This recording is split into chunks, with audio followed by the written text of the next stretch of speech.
Diabetes एक ऐसी बीमारी है जिसको लेकर पूरे देश में अलग अलग तरीके के शोध होते रहते हैं। एक आम हिंदुस्तानी डायबिटीज से कितना परेशान है, इसके बारे में अगर जानना है तो तमाम तरह के डेटा भी मौजूद हैं। लेकिन एम्स के डॉक्टरों ने ऐसा शोध किया है जिससे कि डायबिटीज महज 2 घंटे में ख़त्म हो जाएगी। आपको सुनकर हैरानी होगी, लेकिन ये हकीकत है। और ख़ुद बताने के लिए हमारे साथ सर्जन डॉक्टर मंजुनाथ सर मौजूद हैं। सर, सबसे पहले तो आपको कॉन्ग्रेचुलेशंस, आपने एक अच्छा शोध किया है। क्या है ये सर पूरा शोध, इसके बारे में ज़रा बताने की कोशिश करें। सबसे पहले हम ये जानना चाहते हैं कि डायबिटीज़ होती क्या है और किन को सर्जरी की ज़रूरत है।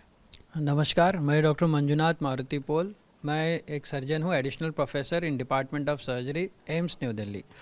तो डायबिटीज़ तो सबको मालूम है कि India is also a capital city of world of diabetics. ये तो नई चीज़ नहीं है, सबको मालूम है, ये डेटा भी एंड इन्फॉर्मेशन भी। लेकिन क्या इम्पॉर्टेंट अभी ये है कि India is also a capital city of uncontrolled diabetes. तो India is right now facing double epidemic, एक diabetes and another one is uncontrolled diabetes. अब ये अनकंट्रोल्ड डायबिटीज़ क्यों इतना इंपॉर्टेंट है? ये इसलिए इम्पॉर्टेंट है कि परसिस्टेंट हाइपरग्लाइसीमिया और अनकंट्रोल्ड डायबिटीज़ कैन एक्सेलरेट और cause organ failure at an early duration. ठीक है, अब हम एक आम भाषा में लोगों की समझने की कोशिश करते हैं। जैसे कि HbA1c जिसको हर कोई टेस्ट कराता है, उसका क्या लेवल होना चाहिए और किस लेवल पे क्या क्या ऑर्गन फेलियर के चांसेस हैं। ये क्वेश्चन पूछा जा रहा है, ये सीवियरिटी ऑफ डायबिटीज़ कंसिडर करने के लिए। HbA1c ये 3 मंथ के एंड, जनरली एवरी 3 मंथ के एंड में हम चेक करते हैं, क्योंकि 3 महीने के बाद हमें मालूम होता है। HbA1c and the duration of occurrence of complication, ये दोनों का रिलेशन इन्वर्सली होता है। The more the HbA1c, shorter the duration of occurrence. से फॉर एग्जांपल, अगर किसी का HbA1c 8 है तो 8 साल के बाद जनरली और परसिस्टेंटली 8 है for a very long duration, तो 8 साल के बाद इनका किडनी फेल होना, हार्ट अटैक की चांस या स्ट्रोक आना, रेटाइनोपैथी मतलब जो आंख खराब होना, एम्पुटेशन क्योंकि वैस्कुलोपैथी हो रहा है, क्योंकि वेसल ख़राब हो रहा है और एम्पुटेशन की ज़रूरत पड़ना, ये हाई चांसेस है 8 साल के बाद अगर HbA1c परसिस्टेंटली 8 है। वैसे अगर HbA1c 12 हो जाता है, परसिस्टेंटली हाई रहता है, तो इनकी ड्यूरेशन लेस देन 6 ईयर्स होती है ऑर्गन डैमेज होने की। और जिनका 6.5 HbA1c है, उनका 15 साल तक ऑर्गन डैमेज होने की चांस होती है। ठीक है, तो अब जिस हम डायबिटीज़ की बात कर रहे हैं, उस डायबिटीज़ में सर्जरी की नौबत कब आती है। सो देखिए, the first line of treatment for type 1 diabetes अभी भी लाइफस्टाइल एंड डाइटरी मॉडिफिकेशंस है। जब ये लाइफस्टाइल एंड डाइटरी मॉडिफिकेशंस नहीं काम करते तब मेडिसिन लेने की शुरू हो जाती है, और मेडिसिन कंटिन्यू होती है to maintain certain level of HbA1c, fasting, postprandial hypoglycaemia, जो शुगर लेवल सारा में देख के करते हैं। अब मोर देन 3 मेडिसिन, देखो अनकंट्रोल्ड डायबिटीज़ का डेफिनेशन इज़ नॉट स्टैंडर्डाइज्ड अभी भी। वेस्टर्न लिटरेचर कुछ और बोलता है, हमारा लिटरेचर जो यूनिट की प्रोटोकॉल्स है जो हम मेंटेन करते हैं, जो डेफिनेशन रखा है वो डिफरेंट है। वेस्टर्न लिटरेचर ये बोलता है कि HbA1c more than 7 on at least 2 anti diabetic medicine. हमारा जो है प्रोटोकॉल, हम यही बता रहे कि 7.5 HbA1c persistent, at least more than और equal to 3 oral hypoglycaemic drugs with and without insulin, at least 2 years of diabetes. हम इन लोगों को अनकंट्रोल्ड डायबिटीज़ समझते हैं। और अनकंट्रोल्ड डायबिटीज़ और इररेस्पेक्टिव ऑफ HbA1c अगर ऑर्गन डैमेज लेके आ जाता है पेशेंट, तो उनके लिए हम सर्जरी एडवाइस करते हैं, metabolic surgery for type 2 diabetes. अब हम आते हैं कि सर्जरी कैसे होती है।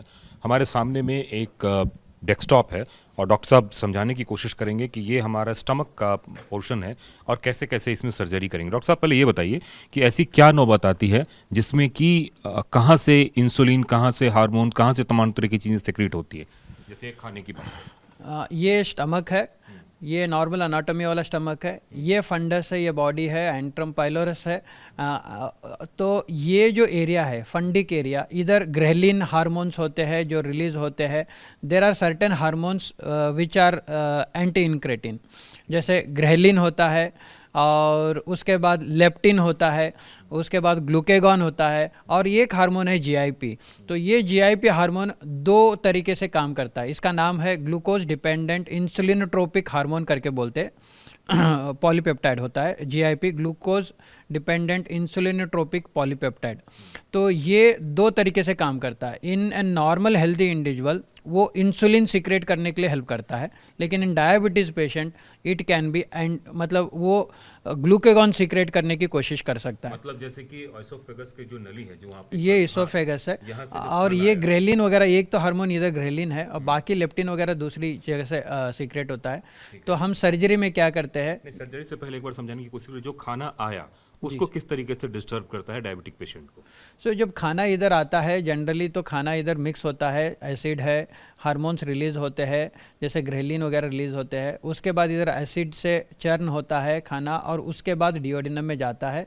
डिओडिनम इधर डायग्राम में नहीं दिख रहा है, तो डिओडिनम के बाद जीआईपी हार्मोन रिलीज़ होते हैं, उसके बाद ग्लूकेगॉन हार्मोन रिलीज़ होते हैं, इंसुलिन भी रिलीज़ होता है। ठीक है, तो ये अब वहाँ गया। अब अगर हम सर्जरी की बात करें तो उसमें आप कैसे क्या करते हैं, उसकी ज़रा सा एक बार अगर हम बानगी देखें और उसको हम दिखाने की कोशिश करें। तो सर्जरी में देखो ये नॉर्मल अनाटोमी ऑफ इसको थोड़ा सा zoom स्टमक कर था। दें। हाँ हाँ बिल्कुल, यस दिस इज फाइन। तो ये नॉर्मल अनाटोमी है स्टमक का, इसका नाम है मिनी गैस्ट्रिक बाईपास और one anastomosis gastric bypass. Mini का मतलब एक ही अनास्टोमोसिस है, उसीलिए मिनी करके वर्ड एक ऐसे ही यूज़ कर रहे। तो ये नॉर्मल अनाटोमी स्टमक है, तो हम इधर से इसको स्टेपल लेके कट करते हैं, दिस एंटायर एक ट्यूब रिफैशन करते हैं हम लोग। ओके, तो ये स्टमक का ये around like less than 100 ml का एक पाउच बनाते हैं, गैस्ट्रिक पाउच। ये स्टेपल से ही होता है जनरली। ओके, एंड ये सर्जरी लैप्रोस्कोपिक है, ये सर्जरी पैनक्रियाज पे नहीं है, ये सर्जरी स्टमक एंड इंटेस्टाइन पे ही है। ओके, तो ये स्टेपल करके एक ऐसा छोटा सा ट्यूब क्रिएट करते हैं। बाद में इनका जो पेशेंट का मेटाबॉलिक प्रोफाइल है, बीएमआई पेशेंट है, वेट जितना है, ये सब देख के ये लेंथ ऑफ बाईपास करना है इंटेस्टाइन। तो ये लेंथ ऑफ बाईपास इंटेस्टाइन को इधर जोड़ते हैं, ये जिजिनम होता है। तो generally between 160 centimetre to 200 centimetre of intestine is bypass. तो इसमें बाईपास ये होता है कि फूड इधर से जब आता है डायरेक्टली फूड इंटेस्टाइन में जाता है और इधर से GLP-1 hormone, peptide Y hormone, ये सब रिलीज हो जाते हैं, दीज आर इनक्रेटिन हार्मोन्स। और जो गैस्ट्रिक स्टमक जूस था, जो बाइल आ रहा था, जो पैनक्रियाज का जूस है, वो स्टमक के कॉन्टैक्ट फूड के कांटेक्ट में नहीं आएगा अप टू 180 सेंटीमीटर या 160 सेंटीमीटर जो बाईपास है, उसके बाद से ही फूड से मिक्स होता है। तो इसका ये है कि जब फूड आता है डायरेक्टली इधर जाता है, ये कोई इधर डाइजेशन नहीं हो रहा है, directly entry into the intestine हो रहा है, तो ये GLP हार्मोन स्टिमुलेट होकर इंक्रीज करता है। तो ये anti incretin and incretin hormones इतना हेल्प करते हैं। जैसे एक रूम है, रूम के अंदर सेल्स के अंदर ऑर्गेनल है, डिफरेंट माइटोकॉन्ड्रिया है, बहुत सारे चीज़ें हैं। तो जो दरवाज़ा है इसको हम बोलते हैं जहाँ से इंसुलिन एंड ग्लूकोज अंदर आता है। तो ये दरवाज़ा इतना टाइटली पकड़ा है, ये resisting factors, anti incretin factors की दरवाज़ा नहीं खोल रहे। और जो कॉरिडोर, जो ब्लड वेसल की तरह कॉरिडोर है जिसमें से ग्लूकोज एंड इंसुलिन वगैरह आ रहे, तो वो अंदर आ नहीं पा रहे because of this resisting factors. और जब ये सर्जरी होता है, ये एंटी इनक्रेटिन हार्मोन्स एक ही बार गिर जाते हैं, जैसे ये जो ग्रेलिन है, लेप्टिन है, बाद में GIP हार्मोन भी गिरता है, ग्लूकेगॉन गिर जाता है। सो बहुत सारे ये हार्मोन्स गिरते हैं और GLP हार्मोन, पेप्टाइड, ये सारे हार्मोन्स इंक्रीज होते हैं। तो दी फेवरेबल हार्मोन्स इंक्रीज होते हैं और अनफेवरेबल हार्मोन्स डिक्रीज होते हैं, तो उससे दरवाज़ा आसानी से खुल जाता है, पैनक्रेटिक फंक्शन इंप्रूव हो जाता है। इसका ये भी एक इफ़ेक्ट है कि वेट लॉस अराउंड 20 to 30% होता है और इनको प्रोटीन एंड विटामिन्स लेना बहुत ज़रूरी रहता है। ठीक है, अब हम आते हैं बात सर्जरी की। तो क्या ये मैनुअल सर्जरी होती है, क्या ये लैप्रोस्कोपिक सर्जरी होती है, या फिर क्या ये रोबोटिक सर्जरी होती है? जनरली ये सर्जरी लैप्रोस्कोपिक होती है और छोटे छोटे छेद है 10 मिलीमीटर या 1 सेंटीमीटर बोल सकते हो, 5 मिलीमीटर या 0.5 सेंटीमीटर के इंसिजन्स होते हैं। Button whole surgery, button whole surgery है जनरली। ये सर्जरी रोबोटिकली भी कर सकते हैं, लेकिन कोई ज़्यादा फ़र्क नहीं है दोनों में। It is for the comfort of the surgeon and the patient, लेकिन पेशेंट आउटकम में कोई फ़र्क नहीं है। जैसे मैं एक लैप्रोस्कोपिक सर्जन हूँ, I am more comfortable with doing laparoscopy and there are few surgeons who prefer to do it by robotic. कोई ज़्यादा फ़र्क नहीं है, पेशेंट के लिए कोई ज़्यादा फ़र्क नहीं। अब अगर हम सर्जरी की बात करें तो इसमें सर्जरी में कितना वक्त लगता है और पेशेंट को रिकवरी होने में कितना वक्त लगता है, और इस सर्जरी के बाद कितने देर बाद या कितने दिनों के बाद उसे डायबिटीज़ की दवा नहीं लेनी पड़ेगी, इसकी गारंटी होती है? देखिए जनरली जैसे अगर ये मैं अब हमारा यूनिट का प्रोटोकॉल बताना चाहता हूँ। हम पेशेंट को जनरली वेडनेसडे आफ्टरनून एडमिट करते हैं। They undergo multi discipline team workup and checking for the clearances. और इसमें ये होता है कि हम कार्डियोलॉजिस्ट को दिखाते हैं, कार्डियोलॉजिकली इको वगैरह होता है, कार्डियक फिटनेस लेते हैं, बाद में पल्मोनरी मेडिसिन को दिखाते हैं, पल्मोनरी मेडिसिन का फिटनेस लेते हैं। By doing a sleep study, रात में स्लीप स्टडी होता है, उसका रिपोर्ट सुबह आता है, तो अगले दिन पल्मोनरी मेडिसिन के पास जाके वो पीएफटी भी करके, वो पीएफटी वर्कअप करके वो फिटनेस लेते हैं। उसके बाद अगर शुगर बहुत ज़्यादा है तो हम एंडोक्राइनोलॉजी का हेल्प लेते हैं।